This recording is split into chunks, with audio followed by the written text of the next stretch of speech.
Donc, alors, Parashat Mishpatim.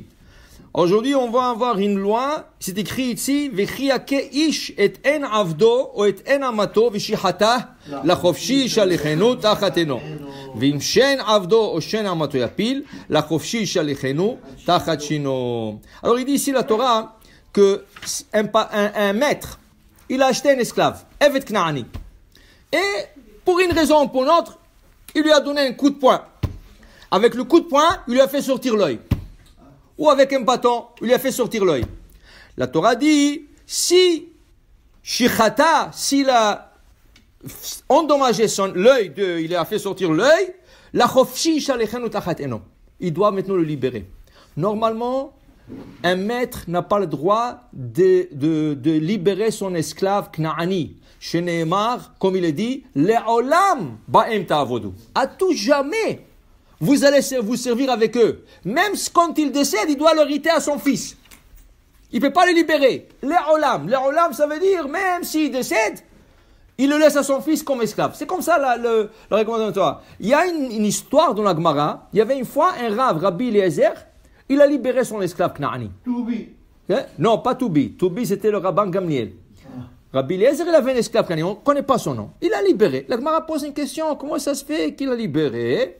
Alors, il y a, dans les Rishonim, il y a un grand mahloket. Qu'est-ce qui est arrivé pour qu'il le libère? Okay?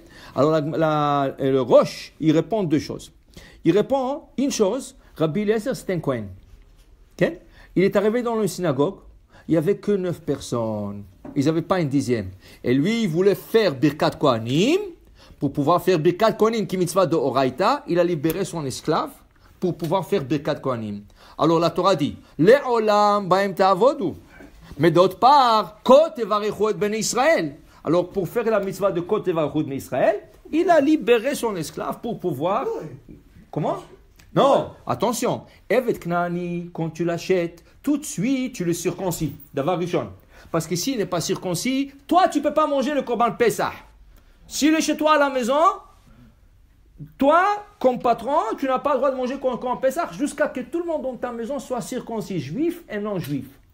Et comme il est à ta charge, quand tu l'achètes avec Nani, première chose, circoncision. Deuxième chose, mikvé.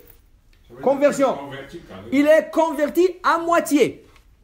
Il est esclave, mais il ne veut pas.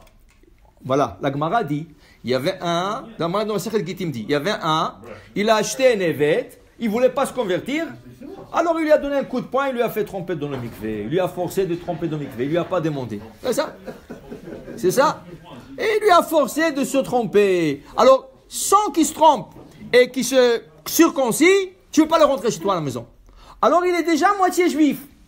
Seulement il est avec Knaani toujours. Et la Torah dit, Le'olam ba'em ta'avodu. Le jour que tu vas lui donner un contrat de libération, on appelle shtar shichrour, il devient un juif le chaloutin, complètement juif. Il devient juif le chaloutin. Okay? Maintenant, tu n'as pas le droit de lui donner ce contrat. Qu'est-ce qu'a fait Rabbi Eliezer, dit le Roche? Parce qu'ils étaient que 9, et ils ne trouvaient pas une dixième, ça n'avait pas l'air qu'un dixième vient. Il voulait absolument faire Birkat Kohanim. Il a libéré l'esclave, qui est devenu tout de suite juif. Il a donné un papier. Atam Mishuchrav, tu es libéré. Tout de suite, il est devenu juif. Ils avaient minyan. Ça, c'est première réponse. Deuxième réponse, dit le Roche. Deuxième réponse, c'était le Shabbat avant Purim.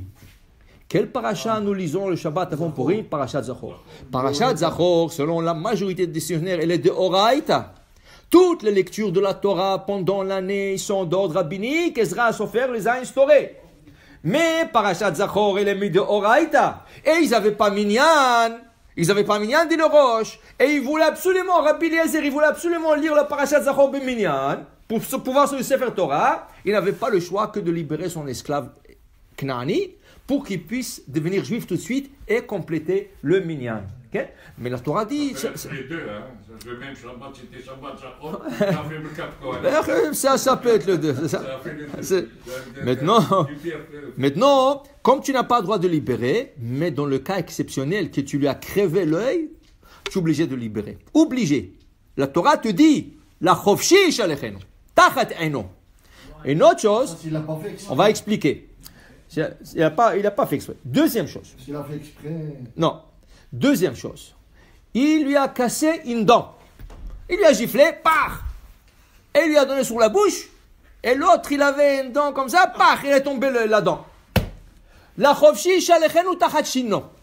Tu lui as enlevé une dent, tu l'envoies en liberté à cause de la dent. Pourquoi?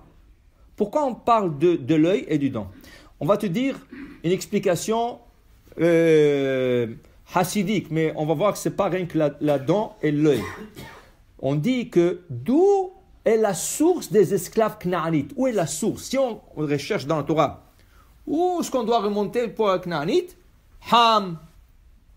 Eved Avadim, il a été maudit par son père Noach. Le père Noach, il a dit à Ham, tous tes enfants seront Avadim. Comment s'appelait le fils de Ham? Knaan. Arur Kenaan.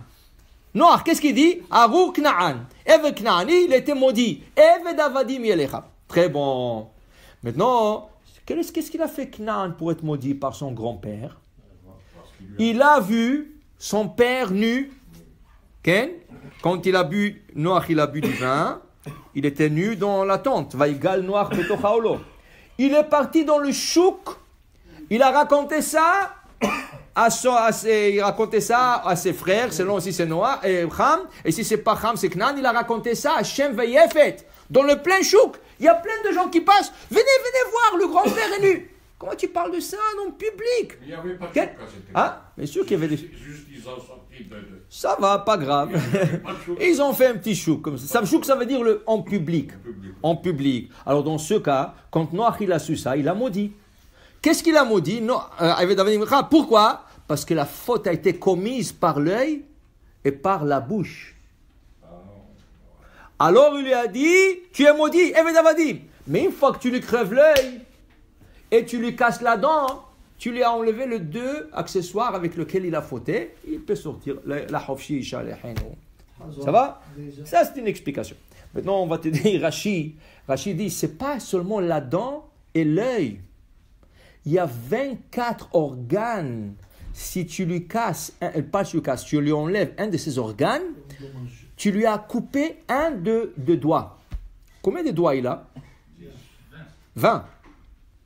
Il a 20 dans la main, 10 dans la main, pardon, et 10 dans le pied. Ça fait 20.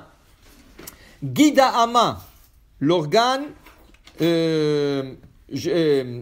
génital. L'organe génital, si tu lui as par erreur, tu as coupé, c'est ça? Et quoi d'autre? 2 oreilles et le nez. 24 organes. Si tu as touché à un de ces organes et tu lui as fait un défaut, tu lui as coupé, tu l'envoies. Alors pourquoi on parle de Shen Ve'ain? C'est 24, c'est pas Shen Ve'ain. Allez, pas. Parce que Shen Ve'ain, ils ont quelque chose de spécial. Qu'est-ce qu'ils ont de spécial, Shen Ve'ain? Rashi. L'œil, okay?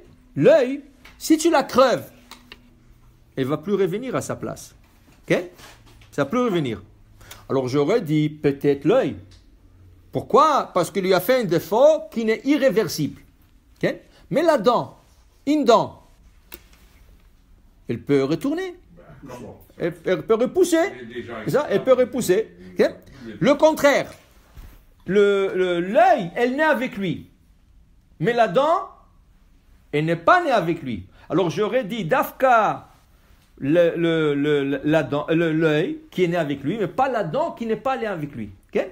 Alors c'est pour ça qu'on a parlé de Shen Ve'ain. 2 organes que chacun il a un avantage que l'autre il n'a pas. Okay? Chacun il a un avantage que l'autre n'a pas. Alors dit Rashi, c'est pour ça qu'on a parlé de Shen Ve'ain. Okay? Et il te dit ici, Vim ne'emar Shen. Et si j'aurais dit Shen, Velo ne'emar Ain, on n'aurait pas dit l'œil. Aïti omer afilu Shen tinok. Si c'est un bébé esclave et tu lui casses la dent, lui sa dent va repousser. On a dit que le défaut doit être irréversible. Alors un bébé, 5 ans, 6 ans, il est esclave, tu lui as cassé la dent, ça va repousser.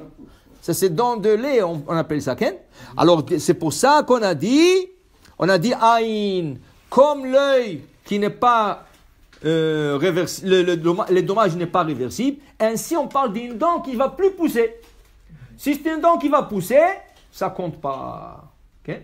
Alors c'est pour ça qu'on appelle Shem Va'ain, mais en vérité c'est Esrim Ve'arba Evarim. Et pour vous dire, voilà, que malgré que ce sont esclaves, il doit faire attention de ne pas l'utiliser comme un objet.